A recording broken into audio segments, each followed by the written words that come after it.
Hey everybody, Lady Cheryl here.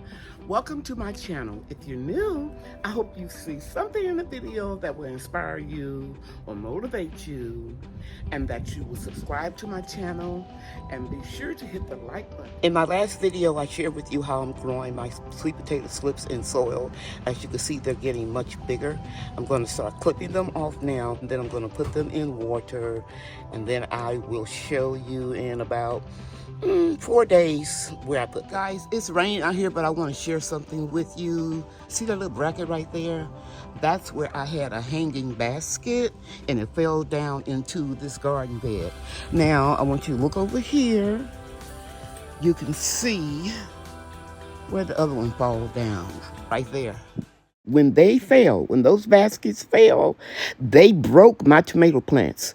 But I'm not worried about it because I know that tomato plants have the ability to create roots all along the stem and they're going to be fine.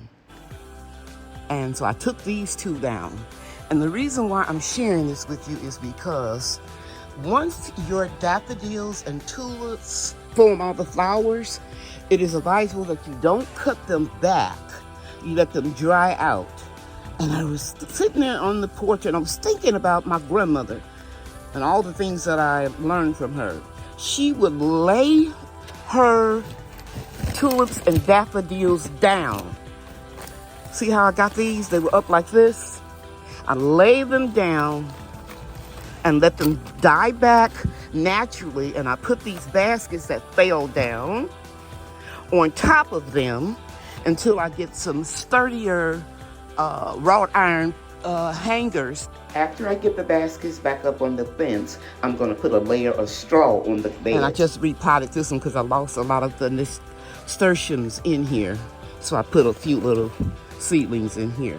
Since we're about to get a lot of rain, I took these other two pots down so they wouldn't get too heavy and fall down. The reason why you should never just cut the tall foliage all the way back to the soil level is because while they are drying out naturally, this is called photosynthesis, is allowing the bulb to store the nutrients to prepare your bulbs to go through a freeze. Then the bulbs will start sprouting in the spring and produce more blooms.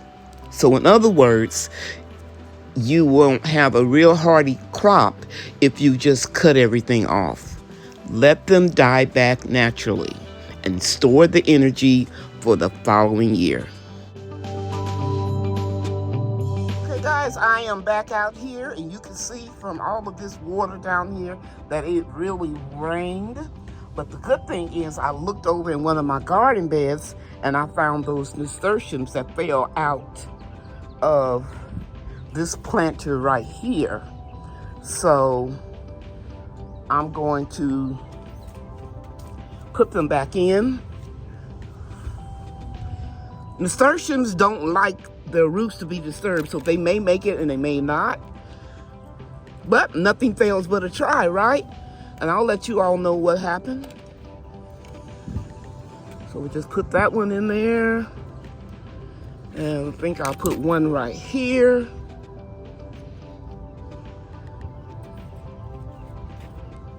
Press down, and then maybe I can put this one about right here. And just hope for the best.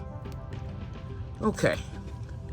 Now, I'm moving over here to this daffodil bed that has produced all of the flowers. And I'm sitting on my little bench, and I'm going to lay these down. Now, let me just stop right here and tell you this. You see how the foliage is dying back?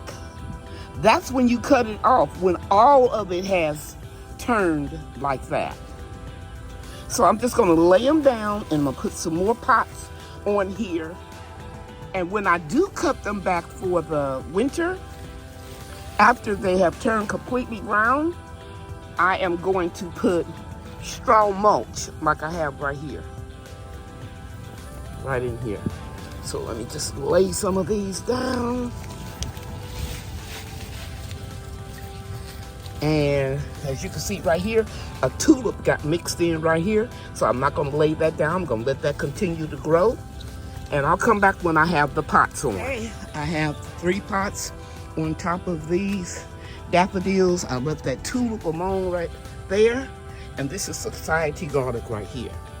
So I can sleep at night knowing that if we get more rain, I don't have to wake up and worry about what fell down. I've got one more hanging basket right here.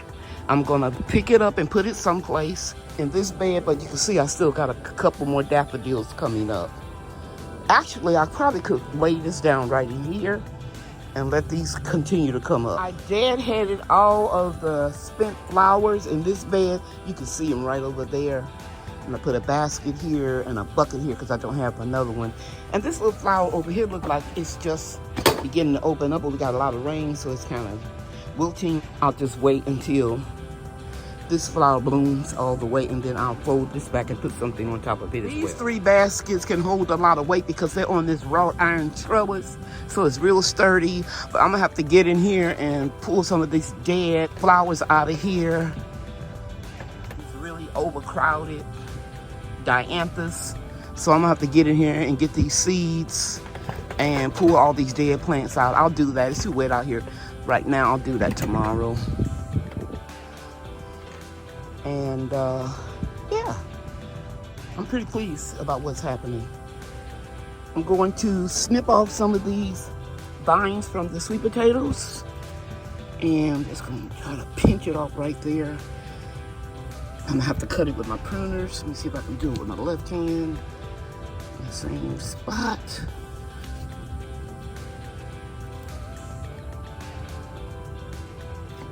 Yeah, come on now. These pruners are sharp, but I'm working them backwards, like left-handed scissors. And I'm gonna cut this off right here and right here.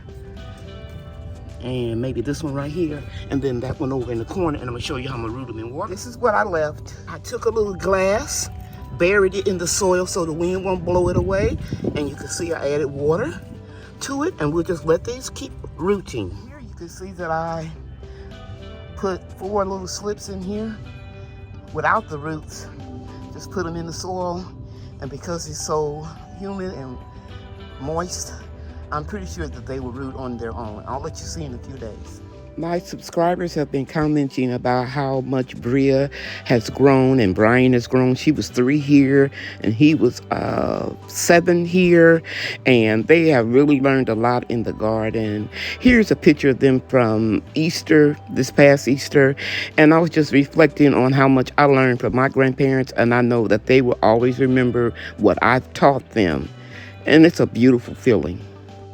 It's been 4 days since I put these sweet potato slips in here that were not rooted, and they're a little yellow, but a good sign is they're trying to stand up, and that lets me know that they're trying to root. So let's just go in here real gently and move some of the soil back.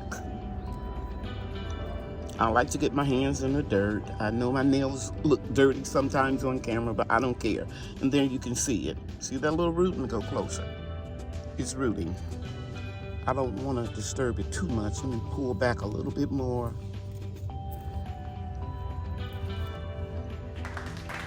Yep, ladies and gentlemen, we have roots. So you can root them in water and you can root them in soil. And this soil is real wet because we've been getting a lot of rain. So I'm gonna just gently put the soil back and let them keep growing. I put a cage here because I just believe in being positive, and I've done it before. And I put this little tomato cage here, and I'll teach them to climb up and wrap around and just sprawl all out here if it needs to. Okay, so it works. I'm going to show you more roots in the next video. The ones I'm rooted in water just barely sprouting. But that's a good sign. I'm very, very pleased. Be sure to bury your sweet potato slips at least an inch in the ground, and know that it takes approximately 90 to 120 days for the tubers to fully develop. In my garden zone 8A, it is advisable to start putting your slips in the ground in May. So that's just right around the corner. Wherever you live, just keep in mind this. Sweet potatoes will die or spoil when they are in temperatures 32 degrees or lower. So if you're expecting a freeze, get those potatoes out of the ground. Another thing I want to tell you about sweet potatoes is this. Be very careful when you're digging them up. My grandchildren love to do this. I have a lot of videos on it, and I will share these videos in the comments with you. Be careful about how you're digging them up because they can snap off, and the skin is very thin until you cure them. And we'll be talking more about sweet potatoes and harvesting them in the months to come. Last but not least, make sure you put your sweet potatoes in a location where they can get full sun at least 6 to 8 hours a day. Making some pasta. So this is my slow cooker, and I have a cooking bag over it so that I won't have to do any hard cleaning up when I'm done.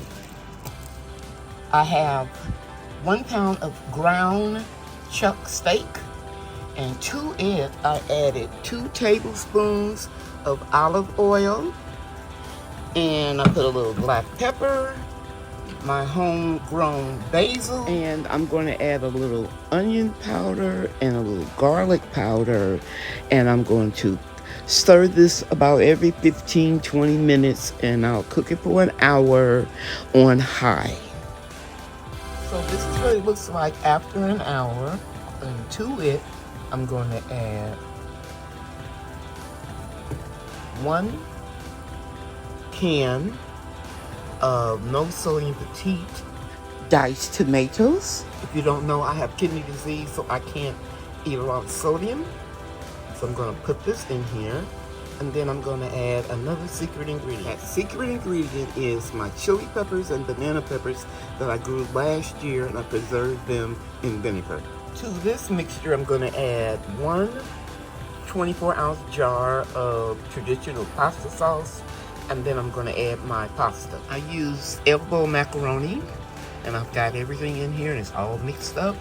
I will turn it on low and cook it for another hour. Okay, it's done.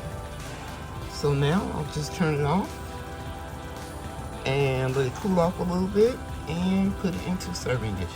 Thank you so much for visiting me today. I hope I shared something that you can use in your garden. I want you to know that I love you and God loves you too. Thanks for watching, everybody. Bye now.